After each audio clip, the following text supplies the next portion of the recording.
ನಮಸ್ಕಾರ. ಮತ್ತೆ ನಿಮಗೆಲ್ಲ ಮನಿ ಮಾತು ಕಾರ್ಯಕ್ರಮಕ್ಕೆ ಸ್ವಾಗತ. ಇವತ್ತು ಮಾರ್ಕೆಟ್ ವೀಕ್ ಆಗೇ ಓಪನ್ ಆಗಿರುತ್ತೆ ಅಂಡ್ ಇವತ್ತು ಕೂಡ ವೀಕ್ ಆಗೇ ಇರುತ್ತೆ ಮಾರ್ಕೆಟ್. ಚಿನ್ನ 40 ರೂಪಾಯಿ ಕಡಿಮೆ ಆಗಿದೆ. 10,600 ರೂಪಾಯಿ ಇತ್ತು ಬೆಳಗ್ಗೆ. ಬಟ್ ಇದು ತಿರ್ಗಾ ಏರೋದಕ್ಕೆ ಸಾಧ್ಯತೆಗಳು ತುಂಬಾ ಪ್ರಕಾಶಮಾನವಾಗಿದೆ. ಇಂಟರ್ನ್ಯಾಷನಲ್ ಮಾರ್ಕೆಟ್ ಅಲ್ಲಿ 3,800 ಕ್ರಾಸ್ ಮಾಡಿದೆ. ಫ್ಯೂಚರ್ಸ್ ಮಾರ್ಕೆಟ್ ಅಲ್ಲಿ 3,785 ಹತ್ರ ಇದೆ ಸ್ಪಾಟ್ ಮಾರ್ಕೆಟ್ ಅಲ್ಲಿ. ಸೊ 3,800 ಸ್ಪಾಟ್ನ 2 ದಿನದಲ್ಲಿ ಕ್ರಾಸ್ ಮಾಡಿಬಿಡುತ್ತೆ ಅಂತ ನಾನು ಅನ್ಕೋತಾ ಇದ್ದೀನಿ. ಈಗ ಸದ್ಯಕ್ಕೆ ಕಂಡೀಷನ್ಸು ಗೋಲ್ಡ್ಗೆ ತುಂಬಾ ಫೇವರಬಲ್ ಆಗಿ ಇದೆ. 11,500 ಅಂತ ಅನ್ನೋದು ಮುಂದಿನ ಹೆಜ್ಜೆ. ಆ ಹೆಜ್ಜೆನ ನಾನು ಸೇಫ್ ಆಗಿ 6 ಮಂತ್ ಅಂತ ಹೇಳಿದ್ದೀನಿ. ಆದ್ರೆ ಅದಕ್ಕೆ ಮುಂಚೆನೆ ಕ್ರಾಸ್ ಆಗ್ಬಿಡುತ್ತೆ ಅಂತ ಅನ್ನೋದು ನನ್ನ ಬಿಲೀವ್. 24 ಕ್ಯಾರೆಟ್ ಗೋಲ್ಡು ದೀಪಾವಳಿ ಒಳಗಡೆ 1 ಸವರನ್ಗೆ 1 ಲಕ್ಷನ ದಾಟ್ಬಿಡುತ್ತೆ ಅನ್ನೋದ್ರಲ್ಲಿ ನಿಮಗೆ ಬೇರೆ ಮಾತೇ ಬೇಡ. 1 ಲಕ್ಷ ರೂಪಾಯಿಗೆ 1 ಸವರನ್ ಅನ್ನೋ ತರ ಆಗುತ್ತೆ. ಚೈನಾ ಏನ್ ಮಾಡಿದ್ದಾರೆ ಅಂತಂದ್ರೆ ಚಿನ್ನಕ್ಕೆ ಅಂತಾನೆ ನಿನ್ನೆ ಒಂದು ಅನೌನ್ಸ್ಮೆಂಟ್ನ ಮಾಡಿದ್ದಾರೆ. ಅವರು ಎಲ್ಲ ಸೆಂಟ್ರಲ್ ಬ್ಯಾಂಕ್ಗೂ ಫೋನ್ ಮಾಡಿ ಏನ್ ಹೇಳಿದ್ದಾರೆ ಅಂದ್ರೆ ಮೇಲೆ ನೀವು ಲಂಡನ್ ಅಮೆರಿಕಾ ಅಂತೆಲ್ಲ ಗೋಲ್ಡ್ ತಗೊಂಡು ಅಲ್ಲಿ ಸ್ಟೋರ್ ಮಾಡಬೇಕು ಅನ್ನುವಂತ ಅವಶ್ಯಕತೆ ಏನಿಲ್ಲ. ಅಂದ್ರೆ ಈಗ ನಾರ್ಮಲ್ ಆಗಿ ಎಲ್ಲರೂ ಲಂಡನ್ ಅಲ್ಲಿ ಸ್ಟೋರ್ ಮಾಡ್ತಾರೆ. ಸೊ ಈಗ ಅದೆಲ್ಲ ಬೇಡ, ನೀವು ಶಾಂಘೈಯಲ್ಲಿ ತಗೊಳ್ಳಿ.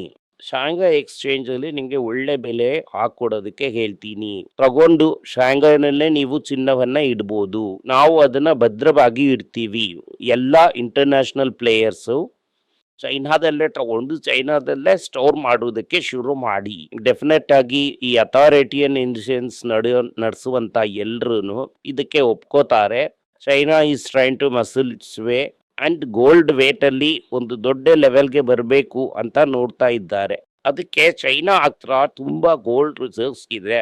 ಅದನ್ನ ಚೈನಾ ಇಂದ ಮಾಡೋದಕ್ಕೆ ಆಗುತ್ತೆ. ಸೊ ಇದು ಚೈನಾ ಅಫಿಷಿಯಲ್ ಆಗಿ ಇದನ್ನ ಮಾಡುತ್ತೆ ಅಂತ ಅನ್ನೋದು ಬ್ಲೂಮ್ಬರ್ಗ್ ಅಲ್ಲಿ ಬಂದಿದೆ. ಹಂಗಂದ್ರೆ ಏನು ಅಂತ ಅರ್ಥ ಅಂತಂದ್ರೆ ಚೈನಾ ಡಾಲರ್ ಈ ಗೋಲ್ಡ್ ನ ದೊಡ್ಡದಾಗಿ ಬೀಳೋದಕ್ಕೆ ಬಿಡೋದಿಲ್ಲ ಅಂತ ಅರ್ಥ. ಸೊ ಗೋಲ್ಡ್ ಫ್ಲೋರ್ ನ ತುಂಬಾ ಲೋ ಆಗು ಸೆಟ್ ಮಾಡೋದಕ್ಕಾಗೋದಿಲ್ಲ, ತುಂಬಾ ಹೈ ಆಗು ಸೆಟ್ ಮಾಡೋದಕ್ಕಾಗೋದಿಲ್ಲ. ಮೇ ಬಿ ಇಲ್ಲಿಂದ ಒಂದು 3-4% 10,000ನ ಬೇಕಾದ್ರೆ ಸೇಫ್ ಆಗಿ ಫ್ಲೋರ್ ಅಂತ ಸೆಟ್ ಮಾಡ್ಕೋಬಹುದು.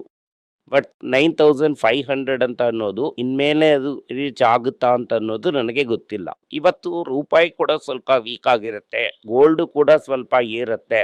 ಬಟ್ ಈಗ ಇಂಟರ್ನ್ಯಾಷನಲ್ ಮಾರ್ಕೆಟ್ ಅಲ್ಲದೆ ಲೋಕಲ್ ಅರೈವರ್ಸ್ ಸ್ಕ್ರಾಪ್ ಜ್ಯುವೆಲರೀಸ್ ನ ತುಂಬಾ ಮಾರ್ತಾರೆ ಅಂತ ಅಂದ್ರೆ ಈ ತರ ಒಂದು 50 ರೂಪಾಯಿ 100 ರೂಪಾಯಿ ಈ ತರ ವ್ಯತ್ಯಾಸ ಬರೋದಕ್ಕೆ ಸಾಧ್ಯತೆಗಳು ಇದೆ. ಇದನ್ನೆಲ್ಲ ನೀವು ಕಂಪ್ಲೀಟ್ ಆಗಿ ಇಗ್ನೋರ್ ಮಾಡ್ಬಿಡ್ಬೋದು. ಗೋಲ್ಡ್ ಲಾಂಗ್ ಟರ್ಮ್ ಅಲ್ಲಿ ಮೇಲೆ ಏರುತ್ತೆ. ಇದನ್ನ ನಾನ್ ಮಾತ್ರ ಹೇಳಿಲ್ಲ, ಕ್ಲಿಸ್ ಫುಡ್ ಅಂತ ಒಬ್ಬ ದೊಡ್ಡ ಅನಲಿಸ್ಟ್ ಆಮೇಲೆ ಇಂಡಿಯನ್ ಸ್ಟಾಕ್ಸ್ ಬಗ್ಗೆ ಎಲ್ಲ ಹೇಳ್ತಾರೆ. ನಮ್ಮ ಎಲ್ಲಾ ಬ್ರೋಕರ್ಸ್ ಇವ್ರು ಹೇಳಿದ್ದನ್ನ ವೇದವಾಕ್ಯ ಅನ್ನೋ ರೀತಿ ತಿಳ್ಕೊಂಡ್ ಮಾಡ್ತಾರೆ.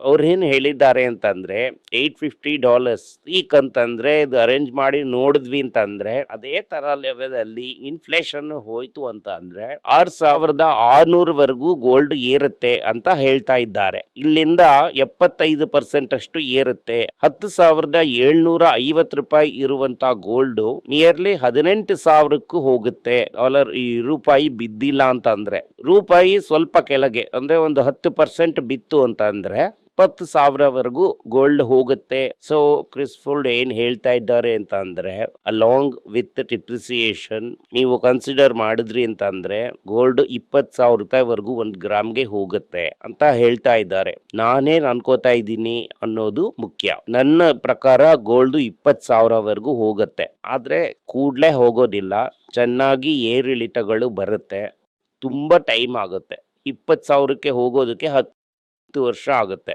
ಮುಂದಿನ ಸಲ ತುಂಬಾ ಈಸಿಯಾಗೆ ಇದು 20,000ನ ರೀಚ್ ಆಗ್ಬಿಡತ್ತೆ. ಯಾಕೆ ಅಂತಂದ್ರೆ ಈ ಪರ್ಸೆಂಟೇಜ್ನ ಲೆಕ್ಕ ಹಾಕುವಾಗ 1,000ನು 10%ಗಿಂತ ಕಡಿಮೆ ಆಗೇ ತೋರ್ಸತ್ತೆ. ಅದರಿಂದ ಡೆಫಿನೆಟ್ ಆಗಿ ಗೋಲ್ಡ್ಗೆ ಒಳ್ಳೆ ಫ್ಯೂಚರ್ ಇದೆ. ಈ ಕ್ವಿಸ್ಫುಲ್ ಹೇಳಿದ್ದನ್ನೇ ನಾವು ಹೇಳ್ತಾ ಇದ್ದೀವಿ. ಆದ್ರೆ ಟೈಮೇ ಒಂದೇ ಅನ್ಸರ್ಟಿನಿಟಿ. ಗೋಲ್ಡು ಕೆಳಗಡೆ ಹೋಗೋದಕ್ಕೆ ಸಾಧ್ಯತೆನೇ ಇಲ್ಲ. ಈಗ ಸದ್ಯಕ್ಕೆ ಆ ರೀತಿ ಯಾವ ಸೂಚನೆಗಳು ಕಾಣ್ತಾ ಇಲ್ಲ. ಅದರಿಂದ ನೀವು ಗೋಲ್ಡ್ ಅಲ್ಲಿ ನೆಮ್ಮದಿಯಾಗಿ ಇರಬಹುದು ಅನ್ನುವುದು ನನ್ನ ಪ್ರೆಡಿಕ್ಷನ್. ಎರಡನೇದಾಗಿ ನಮ್ಮ ಈ ಮಣಪ್ಪುರಂ ಕ್ಯಾಪಿಟಲ್ ಅಲ್ಲಿ ಹೇಗೆ ಪರ್ಮಿಷನ್ ಕೊಟ್ಟಿದ್ದಾರೆ. ನೀವು ಸರ್ ಏನೋ 276 ರೂಪಾಯಿಗೋ ಎಷ್ಟಕ್ಕೋ ತಗೊಂಡ್ರಲ್ಲ, ನಾನು ಮರ್ತೋಗ್ಬಿಟ್ಟೆ ಏನ್ ಬೆಲೆ ಅಂತ ಎಕ್ಸಾಕ್ಟ್ ಆಗಿ. ಆ ಬೆಲೆನಲ್ಲಿ ನೀವು ಎಕ್ಸ್ಟ್ರಾ 20% ಶೇರ್ ಹೋಲ್ಡರ್ಸ್ಗೆ ಅಪ್ರೋಚ್ ಮಾಡಬೇಕು. ಅವರಿಗೆ ಆ ಬೆಲೆಗೆ ನೀವು ತಗೋತೀರಾ ಅಂತ ಹೇಳಬೇಕು. ತಗೊಂಡ್ರೆ ನೀವು ಇಟ್ಕೋಬೇಕು ಅಂತ ಹೇಳಿದ್ದಾರೆ. ಆದ್ರೆ ಈ ಓಪನ್ ಆಫರ್ ಅಲ್ಲಿ ಯಾರು ಟೆಂಡರ್ನ ಸರೆಂಡರೇ ಮಾಡೋದಿಲ್ಲ. ಯಾಕೆ ಅಂತಂದ್ರೆ ಆ ಟೇಕ್ ಓವರ್ ಬಿಸ್ನೆಸ್ ಇಂದ ಈ ಬಿಸ್ನೆಸ್ನ ಚೆನ್ನಾಗಿ ನಡೆಸಿ ಬ್ರಾಂಚಸ್ನ ಜಾಸ್ತಿ ಮಾಡಿ ಗೋಲ್ಡ್ ಲೋನ್ಸ್ನ ಭಯಂಕರವಾಗಿ ಏರ್ಸೋದಾಗಿ ನಮಗೆ ಸುದ್ದಿಗಳು ಮುಂಚೆನೆ ಬರ್ತಾ ಇದೆ. ಅದರಿಂದ ವ್ಯಾಲ್ಯೂ ಏರುತ್ತೆ ಅನ್ನೋದನ್ನ ಬಿಟ್ರೆ ಕಡಿಮೆ ಆಗೋದಿಲ್ಲ ಅನ್ನೋದ್ರಲ್ಲಿ ನೀವು ಖಚಿತವಾಗಿ ಇರ್ಬೋದು. ಅದರಿಂದ ಮಣಪ್ಪುರಂ ವ್ಯಾಲ್ಯೂ ಕೂಡ ಏರುತ್ತೆ, ಹಾಗೆ ಗೋಲ್ಡ್ ವ್ಯಾಲ್ಯೂ ಕೂಡ ಏರುತ್ತೆ. ನನ್ನ ಪ್ರಕಾರ ಈಗ ಈ ಅಂಗಡಿನಲ್ಲಿ 18 ಕ್ಯಾರೆಟ್ ಗೋಲ್ಡೇನೆ 9,000ಕ್ಕಿಂತ ಮೇಲೆ ಹೋಗಿರೋದ್ರಿಂದ, 18 ಕ್ಯಾರೆಟ್ ಗೋಲ್ಡೇ ಅಷ್ಟಾಗಿರೋದ್ರಿಂದ ಜನರು 14, 12 ಈ ತರ ಕ್ಯಾರೆಟ್ ಗೋಲ್ಡ್ ನ ತಗೊಳ್ಳೋದಕ್ಕೆ ಶುರು ಮಾಡ್ಬಿಡ್ತಾರೆ. ಗೋಲ್ಡ್ ಸೇಲ್ಸ್ ಕಡಿಮೆ ಆಗೋದಿಲ್ಲ. ಕ್ಯಾರೆಟ್ ಲೆವೆಲ್ 24ರಿಂದ 22, 27ರಿಂದ 18 ಈ ತರ ಕಡಿಮೆ ಆಗತ್ತೆ. ಹಂಗಂತಂದ್ರೆ ಈ ಕಾಪರ್ ಕಂಟೆಂಟ್ ಗೋಲ್ಡ್ ಅಲ್ಲಿ ಇನ್ನೂ ಬರುತ್ತೆ ಅಂತ ನೀವು ಎದುರು ನೋಡ್ಬೋದು. ಇದೇ ಸಮಯದಲ್ಲಿ RBI 14 carat gold, 8 carat gold ವರೆಗೂ ಲೋನ್ ಕೊಡೋದಕ್ಕೆ ರೆಡಿ ಆಗಬೇಕು. 9 ಕ್ಯಾರೆಟ್ ಗೋಲ್ಡ್ಗೆ ಇಲ್ಲಿವರೆಗೂ ಹಾಲ್ ಮಾರ್ಕ್ ಕೊಟ್ಟಿದ್ದಾರೆ. ಅದುವರೆಗಾದ್ರೂ RBI ಕೊಟ್ರೇನೆ ಇದು ಸಸ್ಟೈನ್ ಆಗುತ್ತೆ ಅಂತ ನಾನು ಅನ್ಕೋತಾ ಇದ್ದೀನಿ. ಜನಗಳು 9 ಕ್ಯಾರೆಟ್ ಗೋಲ್ಡ್ನ ಕೂಡ ತಗೋತಾರೆ. ನಾವು ಅದನ್ನ ನೋಡ್ತೀವಿ. 8 ಕ್ಯಾರೆಟ್ ಗೋಲ್ಡ್, 4 ಕ್ಯಾರೆಟ್ ಗೋಲ್ಡ್ ಎಲ್ಲ ಪಾಪ್ಯುಲರ್ ಆಗಬೇಕು ಅಂತ ಅಂದ್ರೆ ಅದಕ್ಕೆ ಅಗೇನ್ಸ್ಟ್ ಆಗಿ ಮಣಪ್ಪುರಂ, ಮುತ್ತೂಟ್ ಇವರೆಲ್ಲ ಲೋನ್ ಕೊಡೋದಕ್ಕೆ ಶುರು ಮಾಡಿದ್ರೆ ಮಾತ್ರ ಆಗುತ್ತೆ. ನಾವ್ ಇದ್ರ ಬಗ್ಗೆ ಮಾತಾಡ್ತಾ ಇರೋದ್ರಿಂದ ಕರ್ನಾಟಕ ಬ್ಯಾಂಕ್ MD ಏನ್ ಹೇಳಿದ್ದಾರೆ ಅಂದ್ರೆ, ಕ್ರೆಡಿಟ್ ಡೆಪಾಸಿಟ್ ರೇಷಿಯೋನ 80ರವರೆಗೂ ತಗೊಂಡ್ ಬಂದ್ಬಿಡ್ತೀವಿ, ಮುಂದಿನ ವರ್ಷ 75ರವರೆಗೂ ತಗೊಂಡ್ ಹೋಗ್ತೀವಿ. ನಾವು ಅಗ್ರಿಕಲ್ಚರ್, ರಿಟೇಲ್ ಲೋನ್ಸ್ ಅನ್ನೇ ಕಾನ್ಸಂಟ್ರೇಟ್ ಮಾಡ್ತೀವಿ. ರಿಟೇಲ್ ಲೋನ್ಸ್ ಅಲ್ಲಿ, ದೊಡ್ಡ ಲೋನ್ಸ್ ಗಳಲ್ಲಿ ನಮ್ಗೆ ತುಂಬಾ ಕಾನ್ಸಂಟ್ರೇಷನ್ ಇರುತ್ತೆ ಅಂತ ಅವರು ಹೇಳಿದ್ದಾರೆ.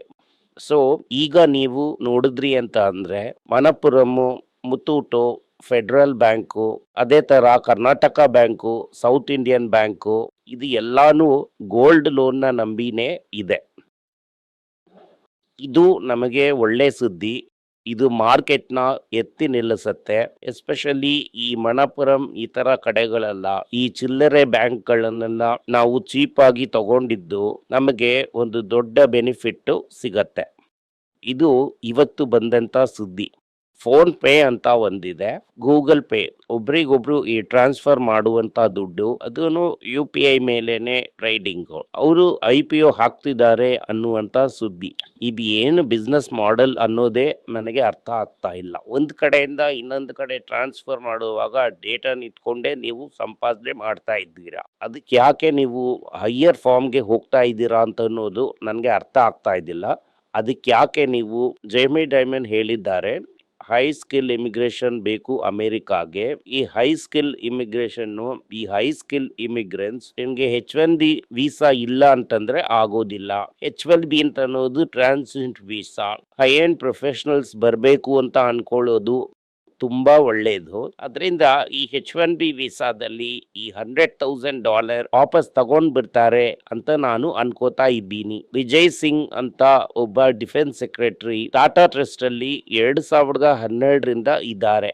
ಅವರನ್ನ ಟಾಟಾ ಸನ್ಸ್ ಬೋರ್ಡ್ ಅಲ್ಲಿ ಸೇರ್ದೇ ಇರೋ ಹಾಗೆ 4 ಟ್ರಸ್ಟಿ ವೋಟ್ ಹಾಕಿದ್ದಾರೆ. ಆದ್ರೆ ಅವರನ್ನು ಸೇರಿಸಿ 3 ಟ್ರಸ್ಟಿ ಇದಕ್ಕೆ ಅಗೇನ್ಸ್ಟ್ ಆಗಿ ವೋಟ್ ಹಾಕಿದ್ದಾರೆ. ಇದರಲ್ಲಿ ನಿಯೋಲ್ ಟಾಟಾ ಕೂಡ ಒಬ್ರು. ಬೋರ್ಡ್ ಅಲ್ಲಿ ಒಂದು ಡೀಪ್ ಡಿವೈಡ್ ಆಗೋಯ್ತು. ಒಂದು ನಿಯೋಲ್ ಟಾಟಾ ಕ್ಯಾಂಪು, ಇನ್ನೊಂದು ಮೆಹುಲ್ ಮಿಸ್ತ್ರಿ ಕ್ಯಾಂಪ್ ಅಂತ. ಇವರಿಬ್ರು ಹಾಕುತ್ತಿರುವಂತ ಪ್ರೆಷರ್ ಅಲ್ಲಿ ಕಂಪನಿ ಏನಾಗುತ್ತೆ ಅನ್ನುವಂತ ಚಿಂತೆ ಕೂಡ ಇದೆ. ಬಟ್ ಇದುವರೆಗೂ ಇವರ ಡಿಫೆನ್ಸಸ್ ಇನ್ ಬೋರ್ಡು ಸ್ಪಿಲ್ ಓವರ್ ಆಗಿ ಇವರು ನಡೆಸುವಂತ ಬಿಸ್ನೆಸ್ ಅಲ್ಲಿ ದೊಡ್ಡದಾಗಿ ಇಂಪ್ಯಾಕ್ಟ್ ಮಾಡಿಲ್ಲ ಅನ್ನೋದನ್ನ ನಾವು ಒಪ್ಕೊಳ್ಳೇಬೇಕಾಗುತ್ತೆ. ಟಾಟಾ ಅಡ್ವಾನ್ಸ್ ಸಿಸ್ಟಮ್ಸ್ ಅಂತ ಒಂದು ಕಂಪನಿ ಇದೆ. ಡಿಫೆನ್ಸ್ ಸಿಸ್ಟಮ್ ರೆಡಿ ಮಾಡುವಂತವ್ರು, ಈ ಡಿಫೆನ್ಸ್ ಎಕ್ವಿಪ್ಮೆಂಟ್ ನ ರೆಡಿ ಮಾಡುವಂತವ್ರು. ಅವರು ಮೊರಾಕೋದಲ್ಲಿ ಒಂದು ಬಿಸ್ನೆಸ್ ನ ಶುರು ಮಾಡಿದ್ದಾರೆ. ಮೊರಾಕನ್ ಡಿಫೆನ್ಸ್ ಫೋರ್ಸಸ್ ಗೆ ಇವರು ಮೆಟೀರಿಯಲ್ ಸಪ್ಲೈ ಮಾಡೋದಾಗಿ ಕಾಂಟ್ರಾಕ್ಟ್ ಹಾಕಿದ್ದಾರೆ. ಓವರ್ ಆಲ್ ಆಗಿ ನೋಡಿದ್ರಿ ಅಂತ ಅಂದ್ರೆ ಮಾರ್ಕೆಟ್ ಈ ತರ ವೀಕ್ ಆಗೇ ಇರುತ್ತೆ. ಇಂಡಿಯನ್ ಮಾರ್ಕೆಟ್ ಇನ್ನೂ ಕೂಡ ಇಳಿಯತ್ತೆ. 24,500 to 25 ಇದ್ರ ಒಳಗಡೆನೆ ಇರುತ್ತೆ. ಇವತ್ತು ಆ ರೇಂಜ್ ಅಂದೇನೆ ಇದೆ. ಮಾರ್ಕೆಟ್ ನ ಇದಕ್ಕೂ ಮೇಲೆ ಪ್ರೆಷರ್ ಏರ್ಸೋದಕ್ಕೆ ನೋಡಿದ್ರು ಅಂತಂದ್ರೆ ಕ್ರಾಕ್ ಆಗುತ್ತೆ. ಬಾಂಬೆ ಟಾಪ್ 500 ಕಂಪನೀಸ್ ಅಲ್ಲಿ 60% ನಿಯರ್ಲಿ 300 ಕಂಪನಿ 52 ವೀಕ್ ಹೈ ಇಂದ 20% ಲೋನ್ ಅಲ್ಲಿ ಇದ್ದಾರೆ. ಹಂಗಂತಂದ್ರೆ ಏನು ಅಂದ್ರೆ 52 week high need not be all time high, but ಈ 20% ಅಂತ ಅನ್ನೋದು ಒಂದು ದೊಡ್ಡ ಕರೆಕ್ಷನ್. ನಿನ್ನೆನೆ ಎಕ್ಸ್ಚೇಂಜ್ ನ ಏರ್ಸೋದಕ್ಕೆ ಏನ್ ಮಾಡಿದ್ರು ಅಂತ ನೋಡಿದ್ರಿ ಅಂತಂದ್ರೆ ಪಬ್ಲಿಕ್ ಸೆಕ್ಟರ್ ಸ್ಟಾಕ್ಸ್ ನ ಒಂದೇ ಸಲ ತಗೊಂಡ್ರು. FMCG ಸ್ಟಾಕ್ಸ್ ನ ಮಾರಿದ್ರಿಂದಾನೇ ಲಾಸ್.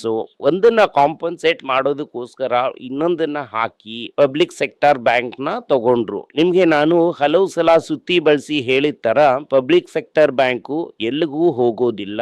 ಖಂಡಿತವಾಗ್ಲೂ ಅದು ನಷ್ಟದಲ್ಲೇ ತಗೊಂಡೋಗ್ಬಿಡತ್ತೆ. ಕಾರ್ ಬೆಲೆನ ಕಡಿಮೆ ಮಾಡಿರೋದ್ರಿಂದ ಸೆಸ್ಸು ಇನ್ಆಪರೇಟಿವ್ ಆಗಿದೆ ಈ ನ್ಯೂ ಸ್ಟ್ರಕ್ಚರ್ ಅಲ್ಲಿ.